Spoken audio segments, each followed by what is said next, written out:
오늘 우리에게 주시는 하나님 말씀 요한복음 20장 19절로 23절까지 말씀입니다. 요한복음 20장 19절로 23절 한 목소리로 합독하시겠습니다. 이날 곧 안식 후 첫날 저녁 때 제자들이 유대인들을 두려워하여 모이는 곳에 문들을 닫았더니 예수께서 오사 가운데 서서 이르시되 너희에게 평강이 있을지어다. 이 말씀을 하시고 손과 옆구리를 보이시니 제자들이 주를 보고 기뻐하더라. 예수께서 또 이르시되 너희에게 평강이 있을지어다. 아버지께서 나를 보내신 것 같이 나도 너희를 보내노라. 이 말씀을 하시고 그들을 향하사 숨을 내쉬며 이르시되 성령을 받으라. 너희가 누구의 죄든지 사하면 사하여질 것이요 누구의 죄든지 그대로 두면 그대로 있으리라 하시니라. 아멘. 하나님 말씀입니다. 자, 여러분 반갑습니다. 오늘도 예배하는 우리 모두에게 하나님의 크신 은혜와 사랑이 가득히 넘치시기를 주님의 이름으로 축원합니다. 오늘은 가정의 달 5월의 마지막 주일이자 교회력상으로 성령 강림 후 첫째 주일입니다.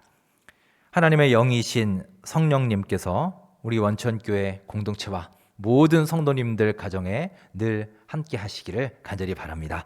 자, 함께 우리 서로 인사 나누겠습니다. 반갑습니다. 성령 충만하시기 바랍니다. 네, 잘 오셨습니다. 우리 은혜의 인사 함께 나누시기 바랍니다. 여러분 반갑습니다.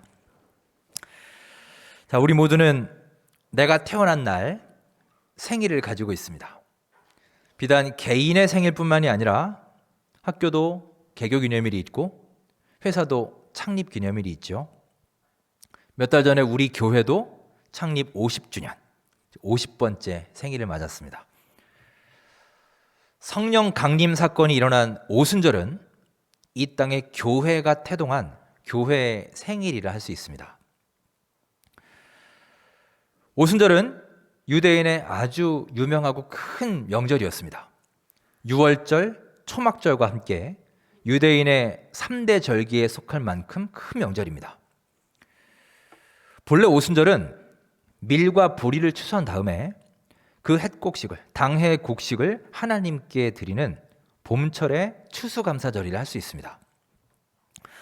이스라엘 백성들은 유월절의 첫날부터 50일 후, 그러니까 주수로는 7주 후죠.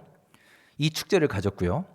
그래서 이 축제를 가리켜서 유월절 후 50일이다 라고 해서 오순절, 혹은 유월절 후 7주 후다라고 해서 77절 이렇게 부르게 되었습니다.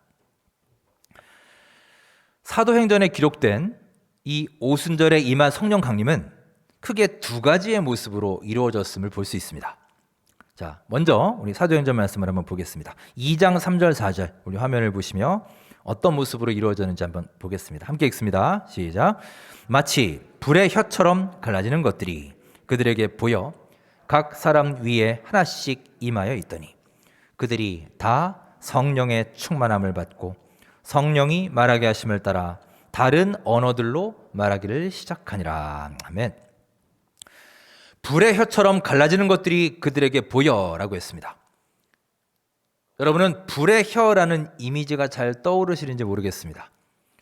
세번역 성경에는 불길이 솟아오르는 것과 같은 혀들이 갈래갈래 갈라지면서 나타나더니 이렇게 번역을 합니다. 즉 혀 같은 것들, 혀 모양으로 생긴 것들이 나타나서 불길처럼 쫙 갈라지면서 각 사람에게 내렸다는 거예요. 불 같은 성령을 이처럼 혀로 표현했습니다. 자, 우리 인간에게 있어서 혀는 곧 말을 의미하죠. 그래서 예로부터 말 조심해라, 입 조심해라 라는 말을 새치 혀끝을 조심해라 라고 하곤 했습니다. 즉 성령이 불의 혀처럼 강림한 이 사건은 우리의 말, 즉 언어와 깊은 관련이 있는 사건입니다.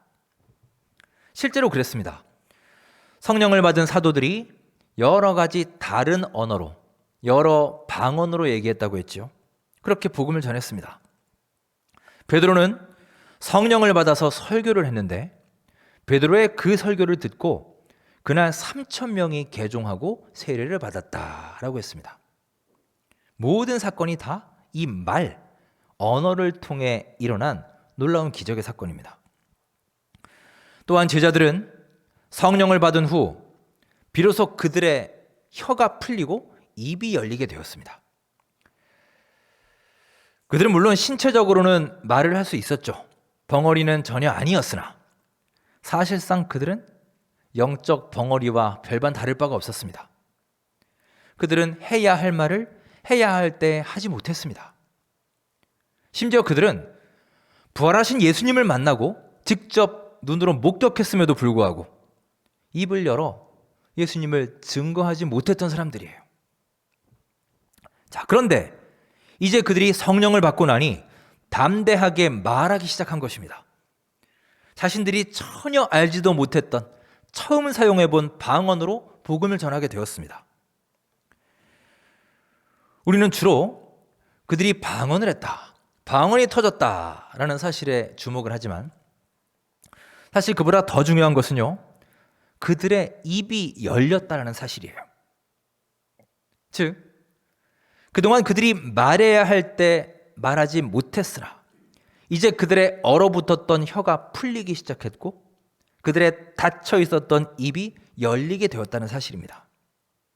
바로 성령님께서 그렇게 만들어 주신 거예요. 성령의 역사가 그들을 그렇게 변화시켜 준 것입니다.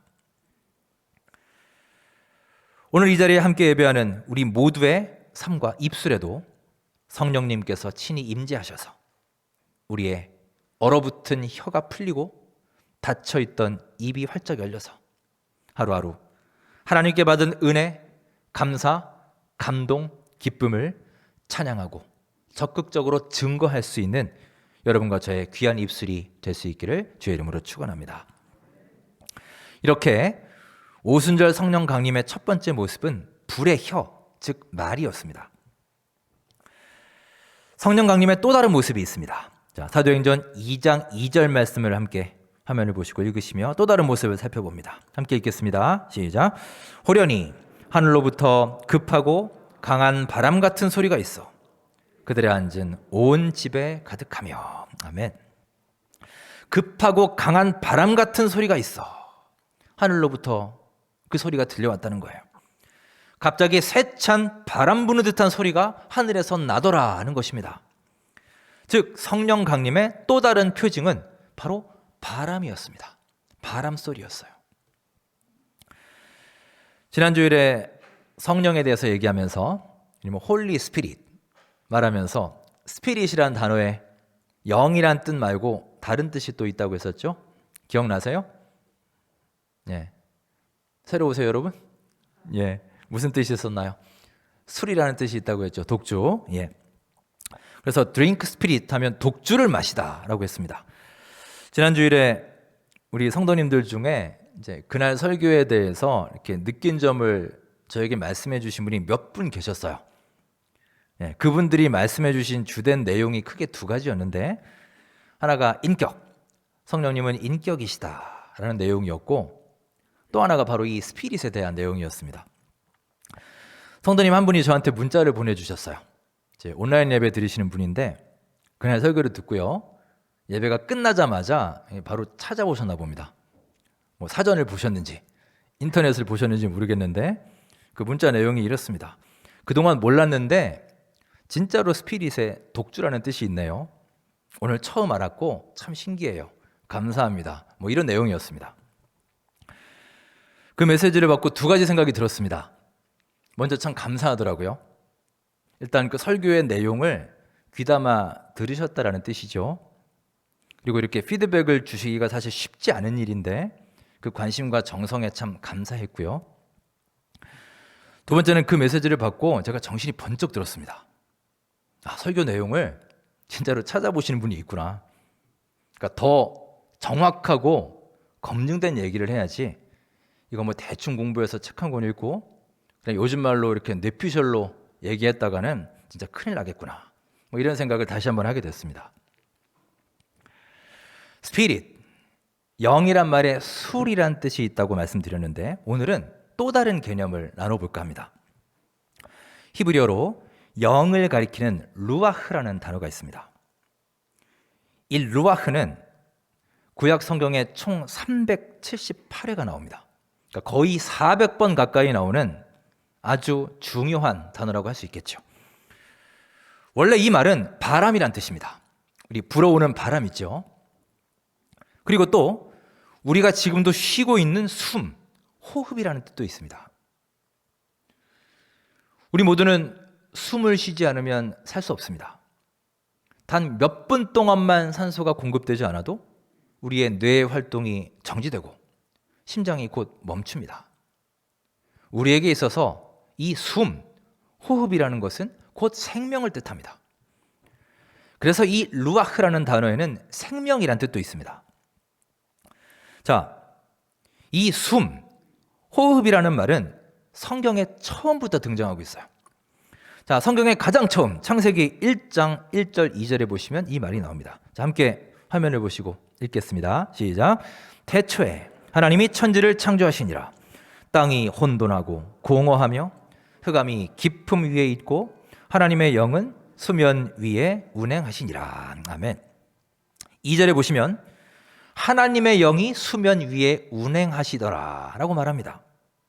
즉 태초에 만물이 창조되기 전에 정말 아무것도 존재하지 않던 그때 깊은 그 어둠 위를 하나님의 영, 하나님의 숨이 휘돌고 움직이고 계셨다는 거예요. 이렇게 성경 첫 부분부터 이 단어가 나옵니다. 또 시편에 보시면 하나님의 영, 하나님의 숨에 대해서 또 노래하고 있습니다. 자, 시편 104편 29절 30절입니다. 함께 읽겠습니다. 시작. 주께서 낯을 숨기신즉 그들이 떨고 주께서 그들의 호흡을 거두신즉 그들은 죽어 먼지로 돌아가나이다. 주의 영을 보내어 그들을 창조하사 지면을 새롭게 하시나이다. 아멘. 시편 기자가 말하기를 하나님께서 이 호흡을 숨을 거두어 들이시면 모든 피조물은 죽어서 먼지로 돌아간다라고 했습니다. 반대로 하나님께서 주의 영을 보내주시면, 즉 숨을 불어넣어 주시면 그들은 다시 창조되고 땅의 모습이 새로워질 것이다 라고 노래한 거예요. 즉 하나님의 숨, 하나님의 영이 이 세상 모든 사람들, 모든 만물의 생명이시다라는 말씀인 것입니다. 그런데 예수님은 바로 이 하나님의 영을 바람에 비유해서 말씀하고 계십니다. 여러분 잘 아시는 요한복음 3장에 니고데모라고 하는 유대인과 예수님의 대화가 나오죠. 그때 예수님이 이런 말씀을 하십니다. 누구든지 물과 성령으로 거듭나야 하나님 나라를 볼 수 있다라고 하시죠. 먼저 성령에 대해 말씀하시고 이어서 사람을 거듭나게 하시는 영, 즉 성령은 마치 바람과 같은 것이다 라고 말씀을 하세요. 바람과 같은 것이다. 성령을 바람에 비유해서 설명하십니다. 자, 이게 무슨 말이냐? 성령이 바람과 같다라는 게 무슨 뜻이냐? 그 뒤에 이어서 말씀하십니다. 바람이 붑니다. 그러면 우리는 그 바람의 소리는 들을 수 있지요. 바람을 느낄 수 있습니다. 그 존재에 대해서 아, 바람이 부는구나 인지는 할 수 있어요. 하지만 도대체 이 바람이 어디로부터 불어왔는지, 또한 어디로 불어가는 것인지 그 근원을 아무도 알지 못한다는 것이죠. 성령도 꼭 그렇다라는 겁니다. 마치 이 바람과 같다는 거예요. 그래서 여러분, 이 하나님의 영, 성령을 가리켜서 흔히 하늘바람이다, 하늘바람이라고 표현하기도 합니다. 하늘바람. 참 아름답고 멋진 표현 아닌가요? 즉 성령 받은 사람, 성령과 함께 거하는 사람은 하늘바람을 쐰 사람이고 날마다 이 하늘바람을 마시며 숨쉬며 사는 사람이다 라는 뜻입니다. 여러분, 오늘도 주님의 성령을 갈망하며 예배하는 여러분과 저 모두 이렇게 하늘바람을 쐬시고 날마다 우리 하나님의 영, 하늘바람을 숨쉬며 거하는 귀한 하루하루가 될 수 있기를 간절히 바랍니다. 언젠가 EBS에서 다큐멘터리를 하나 본 적이 있습니다. 자, 사진을 하나 보실까요? 여러분 저게 뭐로 보이세요? 언뜻 보면 무슨 지도같이 보이기도 하고요. 뭐 바다 위에 뭐가 떠 있는 것 같이 보이기도 하죠. 자, 그러면 조금 크게 나온 가까이서 찍은 그 다음 사진을 한번 보겠습니다. 자, 좀 가까이서 찍었어요. 저건 뭐 같으세요, 여러분? 네? 예, 눈썰미가 좋으시네요. 일부 예배 때는 다들 조용하셨는데, 예, 조금 더 가까이서 찍어볼까요? 확대한 사진입니다. 예, 새입니다, 여러분.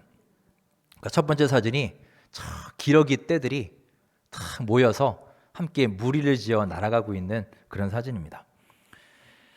그 다큐멘터리가 철새들의 삶과 그 이동하는 모습을 그린 다큐멘터리였습니다. 우리나라에는 무려 200여 종의 철새가 있다고 합니다.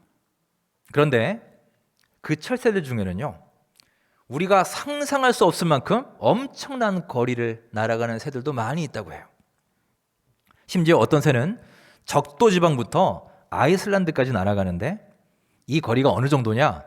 거의 지구의 절반 정도 된다고 합니다. 그럼 참 궁금하죠? 아무리 날개가 있고 날아간다고 해도 저렇게 먼 거리를 어떻게 날 수 있을까? 분명히 힘들기도 하고 지치기도 할 텐데 말이죠. 그런데 그 방송에서 이 새들이 날아가는 그 모습을 보여주면서 그 원리를 설명해 주었습니다. 핵심은 이 새들이 날면서 계속 자기 날개를 퍼덕퍼덕거리는 게 아니라는 거예요. 기류를 탄다는 거죠.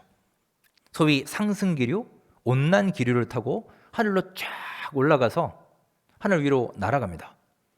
그리고 한 번 기류를 타면 보통 수백 킬로미터, 수천 킬로미터를 날아간다고 합니다. 그래서 우리나라 예를 들어 뭐 부산이나 목포 같은 남쪽에서 한 번 뜨면 저 시베리아까지 한 번도 쉬지 않고 날 수 있다고 해요.